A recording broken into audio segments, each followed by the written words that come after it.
Hello guys, welcome back to my YouTube channel yes chemistry Avya success और class 12 की biology का जो कि मानव जन्म में बहुत ही इम्पॉर्टेंट है। ये हमारा निषेचन बोर्ड एग्जाम से रिलेटेड मैं आपको प्रश्नावली के जितने भी हैं उसको आंसर भी सॉल्व करा रहा हूँ। मोस्ट इम्पॉर्टेंट प्रश्न है, ठीक है ना। और इसको जरूर देखिए। हमारा चैप्टर जो है मानव जन्म तीसरा चैप्टर है आपके बायोलॉजी क्लास 12 का। साथ ही आपको सिलेबस का वीडियो डेली दिया जा रहा है जो कि चौथा चैप्टर चल रहा है। आपको प्लेलिस्ट में सब वीडियो आपको मिलेंगे। साथ ही बोर्ड का भी आपको चैप्टर का वीडियो दिया जा रहा है। ये सब बोर्ड के लिए इंपॉर्टेंट है। सो चैनल पे नए तो चैनल को सब्सक्राइब करें, चैनल से बने रहें और आने वाली लेटेस्ट वीडियो की नोटिफिकेशन सबसे पहले आप तक पहुंचती रहे। तो आज हम लोग पूरा जानेंगे निषेचन। निषेचन क्या होता है, कितने प्रकार का होता है और कैसे हमारी निषेचन की क्रिया मेरे प्यारे बच्चों होती है। तो सर्वप्रथम आता है निषेचन, जिसको कहते हैं फर्टिलाइजेशन। इंग्लिश में बोले तो क्या बोला जाता है? फर्टिलाइजेशन। इसे ही फर्टिलाइजेशन भी बोला जाता है। निषेचन को क्या बोलते हैं मेरे प्यारे बच्चों? तो याद रखिएगा, फर्टिलाइजेशन निषेचन को ही बोला जाता है। अब जानेंगे हम लोग कि हमारा फर्टिलाइजेशन निषेचन होता क्या है। तो देखिए, निषेचन सबसे सरल परिभाषा ये है कि अंड कोशिका कहाँ पे होती है? मादा युग्मक में। अंड कोशिका मादा युग्मक में तथा शुक्राणु जो कि नर युग्मक का संलयन, जिसके फलस्वरूप द्विगुणित युग्मनज यानी कि जाइगोट का निर्माण होता है और इसे ही हम युग्मक संलयन या निषेचन कहते हैं। तो इसे हम युग्मक संलयन या निषेचन दोनों कहा जाता है। तो चलिए देख लेते हैं। यानी कि मादा युग्मक किसके रूप में होता है? अंडाणु के रूप में, यानी कि अंड कोशिका। मादा युग्मक कहाँ पाया जाता है? अंड कोशिका में। और नर युग्मक मेरे प्यारे बच्चों कहाँ पाया जाता है? ये पाया जाता है शुक्राणु क्या होता है? ये नर युग्मक होता है। मादा युग्मक और नर युग्मक जो कि शुक्राणु, ठीक है ना। शुक्राणु का संलयन जिसके फलस्वरूप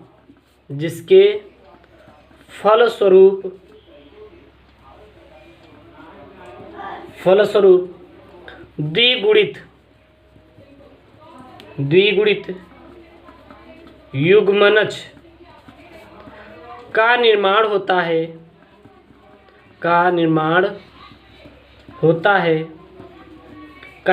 है उसे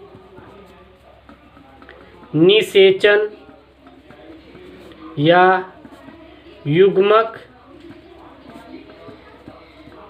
संलयन कहा जाता है। निषेचन या युग्मक संलयन कहा जाता है। तो इसे क्या कहते हैं मेरे प्यारे बच्चों? निषेचन कहेंगे या फिर युग्मक संलयन कहा जाता है। अगर देखा जाए जो निषेचन 3 चरणों में संपन्न होता है, तो अगर हम देखें तो निषेचन 3 चरणों में संपन्न होता है। निषेचन कितने चरणों में मेरे प्यारे बच्चों संपन्न होता है? तो बता दीजिएगा। 3 चरणों में निषेचन की क्रिया संपन्न होती है। कौन कौन से होते हैं? पहला जो होता है शुक्राणुओं का अंड कोशिका के पास पहुंचना। शुक्राणुओं का अंड कोशिका तक पहुंचना। ये जो शुक्राणुओं का अंड कोशिका तक पहुंचना पहला होता है। दूसरा मेरे प्यारे बच्चों क्या होता है? दूसरा होता है शुक्राणुओं द्वारा अंड कोशिका को भेदना। किसके द्वारा? शुक्राणुओं के द्वारा अंड कोशिका को भेदना। अंड कोशिका को भेदना, ठीक है। और तीसरा हमारा जो होता है वो होता है शुक्राणु के केंद्रक तथा अंड कोशिका के केंद्रक का संलयन। लिख सकते हैं शुक्राणु के केंद्रक तथा अंड कोशिका के केंद्रक का संलयन तो हमारी ये 3 प्रोसेस होती है। निषेचन घटना में 3 प्रोसेस होती है। पहली क्या होती है? शुक्राणुओं का अंड कोशिका तक पहुंचना, शुक्राणुओं के द्वारा अंड कोशिका को भेदना, शुक्राणुओं के केंद्रक तथा अंड कोशिका के केंद्रक का संलयन होना। तो निषेचन की क्रिया ये मेरे प्यारे बच्चों कितने चीज़ों से होती है? तो 3 प्रोसेस में होती है। तो सर्वप्रथम हम देखेंगे कि शुक्राणुओं का अंड कोशिका तक पहुंचना। तो मैं आपको समझा रहा हूं, थोड़ा आप लोग देखिएगा। अगर हम देखें जो शुक्राणु होते हैं पुरुष द्वारा जो होता है उसमें हमारा क्या होता है कि यह प्रोसेस जो होती है यहाँ पे ये हमारे यहाँ तक पहुँचेगा। इसके बाद क्या होता है, ये उसको भेदेगा, फिर हमारा संलयन होकर कोई नई जाइगोट यानी कि नई संतति का निर्माण होता है। क्या क्या होता है? निर्माण होता है। तो याद रखिएगा ये कितने प्रोसेस में होती है? 3 प्रोसेस में होती है। तो निषेचन की क्रिया की कितनी प्रोसेस होती है? 3। तो अगर एग्जाम में आएगा मेरे प्यारे बच्चों तो लिख दीजिएगा। मैंने आपको डिटेल वाइज समझा दिया है, इसको आप लिख के चले आइएगा। अब हम जानेंगे, थोड़ा नीचे जानेंगे निषेचन का महत्व। अगर आ जाएगा कि निषेचन का क्या महत्व, तो लिख सकते हैं निषेचन का महत्व यानी कि सिग्निफिकेंस ऑफ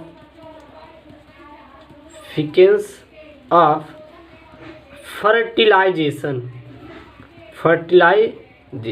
ठीक ना। सिग्निफिकेंस ऑफ फर्टिलाइजेशन, निषेचन का क्या क्या महत्व होता है। तो कुछ पॉइंट में होते हैं क्योंकि एग्जाम में आ जाता है कि चलिए बताइए निषेचन के कौन कौन से महत्व होते हैं। तो निषेचन के निम्नलिखित महत्व होते हैं। पहला क्या होता है? निषेचन ही द्वितीयक अंडक में अर्धसूत्री विभाजन द्वितीयक के पूर्ण होने का कारण होता है। तो लिख सकते हैं निषेचन ही द्वितीयक अंडक में अर्धसूत्री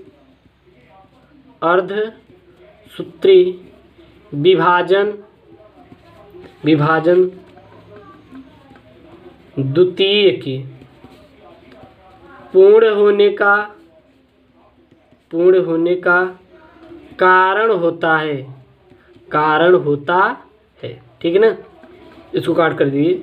जिससे वास्तविक मादा युग्मक यानी कि ऊटिड का निर्माण होता है। का क्या होता है?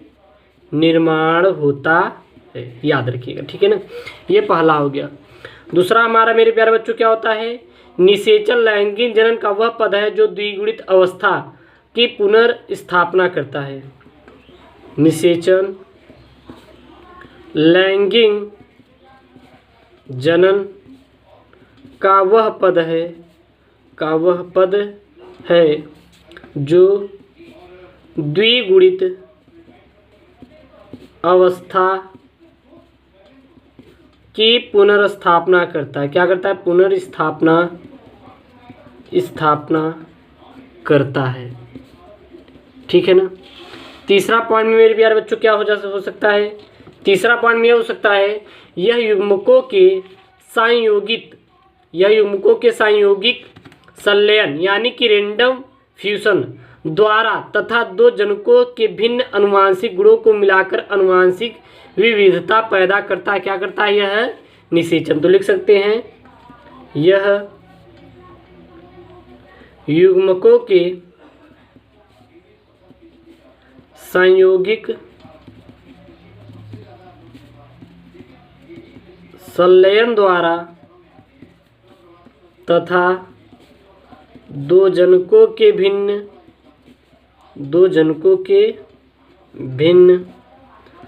आनुवांशिक गुणों को मिलाकर आनुवांशिक या फिर आनुवंशिक विविधता पैदा करता है। तो ये हमारा निषेचन रहा मेरे प्यारे बच्चों। निषेचन क्या है तो बता दीजिएगा। ये बाधा युग्मक अंडकोश का तथा नर युग्मक शुक्राणु का संलयन जिसके फलस्वरूप द्विगुणित युग्मनज का निर्माण होता है, जाइगोट का निर्माण होता है, जिसे हम युग्मक संलयन कहते हैं। ये 3 चरणों में होता है। पहला तो होता है शुक्राणुओं का अंड कोशिका तक पहुंचना, शुक्राणुओं के द्वारा अंड कोशिका को भेदना, फिर शुक्राणुओं के केंद्रक तथा अंड कोशिका के केंद्रक का संलयन, जो कि नई संतति का क्या करता है, निर्माण करता है। निषेचन का महत्व क्या है, तो यहाँ पे सिग्निफिकेंस ऑफ फर्टिलाइजेशन, तो निषेचन की द्वितीयक अंडक में द्वितीय विभाजन द्वितीयक के पूर्ण होने का कारण होता है, जिससे वास्तविक मादा युग्मक ऊटिड का निर्माण होता है। फिर क्या हो सकता है, निषेचन लैंगिक का वह पद है जो द्विगुणित अवस्था में पुनर्स्थापना करता है। तीसरा हमारा क्या हो सकता है, यह युग्मकों के संयोगिक संलयन द्वारा तथा 2 जनकों के भिन्न अनुवांशिक गुणों को मिलाकर अनुवांशिक विविधता पैदा करता है। तो इसमें मैंने आपको बता दिया फर्टिलाइजेशन क्या है, कितने प्रकार से होता है और इसके क्या क्या महत्व हैं, जो कि एग्जाम के लिए बहुत ही इंपॉर्टेंट है। और ऐसी वीडियो पाने के लिए चैनल को सब्सक्राइब करें, बेल आइकन प्रेस करें, अपने दोस्तों के पास ज़्यादा से ज़्यादा शेयर करें। और जो कमेंट किए थे कि सर हम बायोलॉजी की कैसे देखें, तो जो बायोलॉजी की आप क्लास देखने के लिए प्लेलिस्ट बनाए गए हैं। आप वीडियो सेक्शन में जाएंगे, पहले होम में रहेंगे, होम के बाद वीडियो में जाएंगे, फिर यहाँ पे प्लेलिस्ट है, उसी प्लेलिस्ट के नीचे या फिर होम पर ही नीचे स्क्रॉल करेंगे तो सभी प्लेलिस्ट नंबर वाइज बनी, वहाँ पे पढ़ सकते हो। ओके दोस्तों, थैंक यू, जय हिंद।